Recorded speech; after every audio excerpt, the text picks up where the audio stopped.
নমস্কার, শুভ সন্ধ্যা। র্যাপিড টাইমসে আপনাদের সকলকে স্বাগত।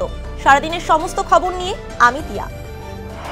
দীপাবলি ও কালী পুজোর আনন্দে গোটা দেশ উৎসবে সামিল হয়েছেন বাংলার মানুষ।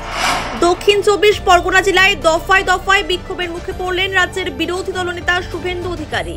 রায়দিঘিতে কালী পুজোর উদ্বোধনে গিয়েছিলেন তিনি। শিলিগুড়ির দার্জিলিং মোড়ে গাছ ভেঙে ক্ষতিগ্রস্ত হয়েছে একাধিক দোকান। অল্পের জন্য প্রাণে বাঁচেন মানুষ। আজ ঘটনাস্থলে গেলেন কাউন্সিলর দিলীপ বর্মন। শিলিগুড়ির জংশন স্টেশনে সন্তানের জন্ম দিলেন এক মা। গর্ভবতী মহিলার প্রসব করালেন জিআরপি কর্মীরা। বর্তমানে সুস্থ রয়েছে মা ও শিশু। বিপুল পরিমাণে নিষিদ্ধ বাজি উদ্ধার করল শিলিগুড়ি থানার সাদা পোশাকের পুলিশ। ঘটনায় গ্রেফতার একজন। ধৃতকে আজ শিলিগুড়ি আদালতে পেশ করা হয়। শিলিগুড়ি সংলগ্ন শাহু নদী থেকে এক ব্যক্তির মৃতদেহ উদ্ধারের ঘটনায় চাঞ্চল্য ছড়ালো। কিভাবে ব্যক্তির মৃত্যু হলো তার তদন্তে পুলিশ। রাজগঞ্জ ব্লকের বিন্নাগুড়ি গ্রাম পঞ্চায়েতের আমবাড়ি ফালাকাটা ইয়াংস্টার ক্লাবের শ্যামা পুজোর উদ্বোধন করলেন বিধায়ক খগেশ্বর রায়। খড়িবাড়ির রামধনজোতে অভিযান চালিয়ে নেশার সামগ্রী সহ ৫ জনকে গ্রেফতার করল এসএসবি ৪১ নম্বর ব্যাটালিয়নের জওয়ানরা।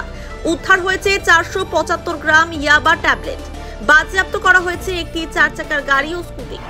মেচি নদী থেকে বালি পাচারের আগে দুটি বালি বোঝাই ট্রাক্টর আটক করল নকশালবাড়ি থানার পুলিশ। গ্রেফতার এক যুবক। ধৃতকে আজ আদালতে তোলা হয়। সারাদিনের সমস্ত খবরের আপডেট পেতে নজর রাখুন শিলিগুড়ি টাইমসে।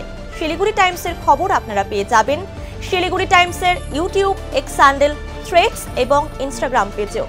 সঙ্গে থাকুন, দেখতে থাকুন শিলিগুড়ি টাইমস।